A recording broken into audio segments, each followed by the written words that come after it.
Setelah pada video sebelumnya kita membahas tentang globalisasi, kali ini kita akan mengulas Samudra Hindia dan kejayaan dunia Islam.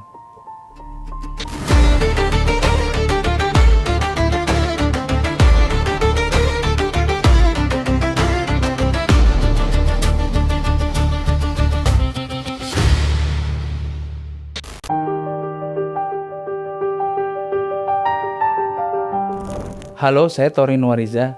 Ada satu momen dalam sejarah global yang mengubah segalanya. Kebangkitan sebuah peradaban yang belum pernah terjadi sebelumnya dari lautan.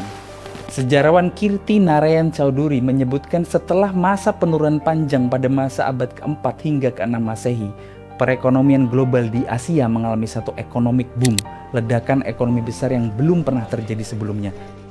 Produksi meningkat, migrasi meluas, dan perdagangan lintas benua bergelora. Dan satu faktor kekuatan utama di baliknya ialah kebangkitan Islam. Chowdhury menegaskan, para pedagang, pelayar, dan navigator muslim mendominasi jaringan perdagangan jarak jauh lintas benua di Samudra Hindia pada masa awal abad pertengahan.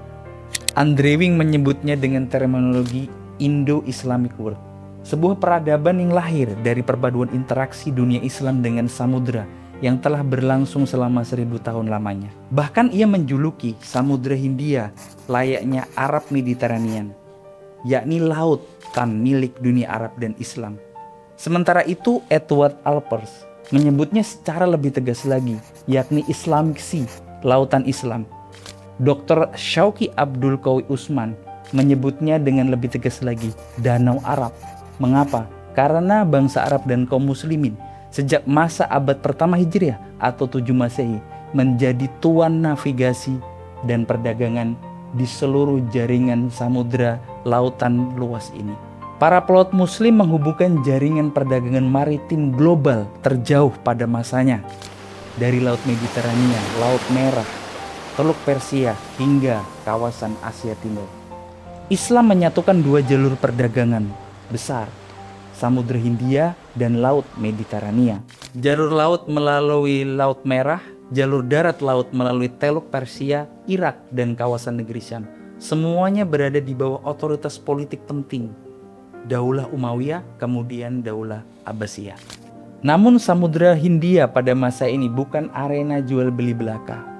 Di dalamnya terdapat perpindahan agama, budaya, migrasi, bahkan peradaban.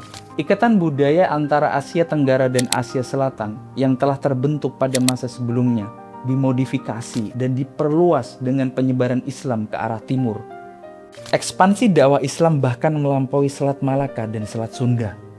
Pengaruhnya tampak signifikan dalam kesamaan istilah, navigasi, metode pembuatan kapal, hingga pertukaran kata dalam bahasa-bahasa di kawasan ini.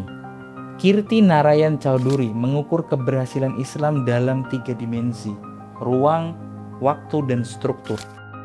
Dari abad ke-7 hingga abad ke-15, selama 8 abad penuh, Islam berkembang ke 4 penjuru dunia.